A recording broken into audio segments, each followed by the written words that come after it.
What is going on, YouTube? It is Devin the Day Trader back with another video. It is currently, I think it's Wednesday. I'm pretty sure it's Wednesday, June 19th, and the time of this recording is 11:41 a.m. Eastern Time. So it's going to be a little bit of an earlier video for me today. I got some stuff to do in the afternoon, so I wanted to try to pump this out as quick as possible. And as you guys can see, another day of lackluster movement. Not too much is going on today because of the FOMC meeting today. And I'm sure everyone is anticipating that meeting before they adjust their positions and move everything around. Today is a green day for me. It's another very small, minuscule green day, which is just frustrating the living hell out of me. The last time that I had a winner over $10 after commissions was back on June 5th. My average winner for the month of June is about $1.38. I know I gotta control my spending habits with that $1.38. I can't be going on thrifts at the dollar store, so I gotta keep that in mind. But no, really, I'm just getting really frustrated just with the whole overall move in the markets. But I mean, at least a winner is better than a loser. At the peak profit, I was up about 13 bucks. But I thought we were just going to continue to sink because, as you guys can see here, the last time we had a move that was to the downside over $1 was back on May 31st. That was the last time that we seen the stock market have a drop lower than $1 on the SPY. So I was thinking that today maybe was going to be the day, but apparently not. I chose the wrong day. And after this win, I'm at 10 wins, 8 losses with a win-loss of about 56% rounded up. So if I jump into the intraday, I actually played this on the 3-minute chart. And if I re-extend this, I mean, just look at this sideways action. If you didn't know how to trade the markets or you didn't know the time frames that the market was open, I guarantee you somebody would think that this was just one whole extended day. That's how sideways we've been. So I'm going to do my best to try to tell you guys what exactly I did, what my thought process was, and how I played this trade. So, early in the morning, again, this is on a 3-minute chart, we posted this indecision candle. So I normally don't like to trade the market open, but I wanted to do something different. I've been seeing a lot of traders take trades on the 3-minute chart for the first hour, and it seems to be working pretty well because you can see better movements easier and direction better. So if we play this out, we got the break lower. Now, I didn't want to automatically take the trade right here because I knew that at some point we were probably going to come up and retest, and I didn't want to get trapped. So I waited for my chance to retest, and this was going to be my setup. An entry at 292.40, so that was my entry. A stop back at 293. Where is that? Stop right there. And then I wanted originally my target to be at that 200 simple moving average on the 3-minute chart. So I put my target a little bit below that. If I can do this. There we go. At 291.60. So this was the trade setup. I put it in. And then it was just time to wait. So we continue to creep lower before slowly coming back up and getting filled. So I got filled on this candle right here. So as soon as I entered, what do you know? The trade starts to go higher on me. And I was like, wow, this sucks. I was like, chances are I'll probably get banged out on this one. But luckily, that did not happen, and this was kind of a more extended S-shaped curve, so I'm happy that we managed to do something like that before grinding lower.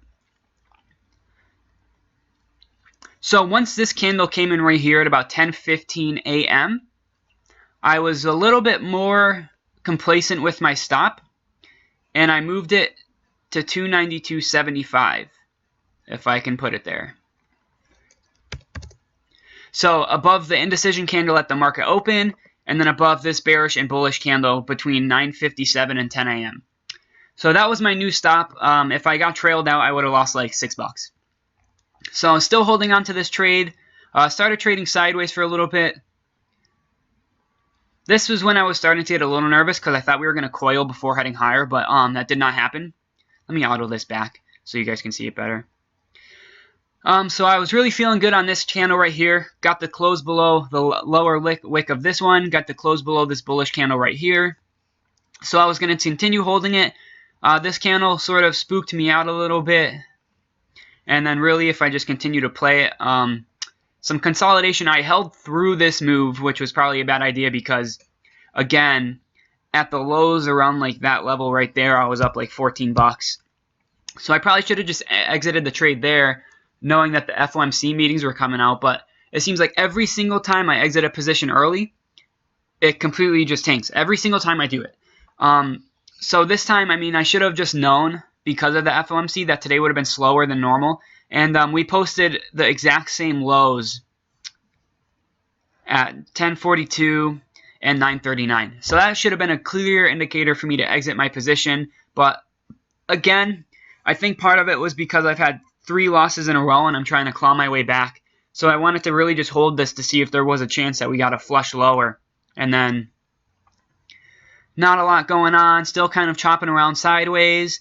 And this candle right here is when I took my stop and I moved it down to 33.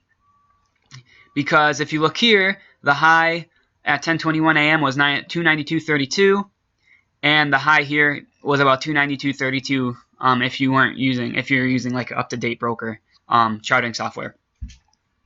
So that was my stop. If we traded above this, I knew that we were probably going to come up and test this level around here at 292.60 again. So still holding on, still not much going on, still chopping around, going sideways. And then I got stopped out. Right there is when I officially exited the position for about 271 after commissions. So again, it's just a battle. The markets don't want to give anything that they don't have to. And then if I go to real time, you can see that was a pretty good exit. We got one more flush lower after I exited, but we ended up contesting the highs again, and now we're just kind of sideways. So I'm getting really frustrated with the lack of volatility the past 2 weeks or so. I mean, I didn't really take any trades down over here because we were just too extended, and I still feel the same way back up here. I mean, we are just so extended. And sooner or later, we are going to get a nice volatile day, which we tank harder than a $1 down move, and that's going to be the day where I can hopefully snag 30, 40, 50 bucks and offset pretty much most of my month of June. But time will only tell. I haven't really looked at the rest of the market today because we are just unanimously sideways. Apple's looking pretty weak right now. A bigger S-curve on Apple, maybe see something like this. And trading lower to the 200 simple before the Fed comes out and decides if they're going to cut or hike. Baba not doing much. Facebook not doing much. Facebook's still getting hammered from the other day. Nvidia sideways. Netflix kind of sideways. Tesla not doing much. So really just an overall sideways move in the markets. I still think at some point we are going to end up retesting. I don't know why. I can't. There we go. Really? So I still think at some point we are going to retest this 10 moving average before going higher and seeing new highs. I think that's inevitable. I don't think we consolidate here and then tomorrow open higher and then scream to new highs. I mean, it's a possibility, but I don't think that's going to happen because in order to break new highs, we need to get at least up to 295.50. And if that's the case, then we're going to be pretty extended off the 10 moving average. But you just never really know. So we'll see how it goes. I think that's going to be it for me today. A little bit of a quicker video. Not really much going on. And then just to recap my month of June, you can take a quick peek at this if you want. Anyways, that's it for me today. If you guys have learned something new, make sure to hit that subscribe button. I try to pump these videos out daily. Leave a like if you're able to take something away from this video, even though not a lot of learning could have gone on today. And then comment down below on how I could have improved this trade on the SPY, and if there were any other warning signals that could have helped me exit this trade down at this level for max profit. Other than that, that's it for me today. If you have any stocks you want me to review, make sure to leave them down in the comments as well.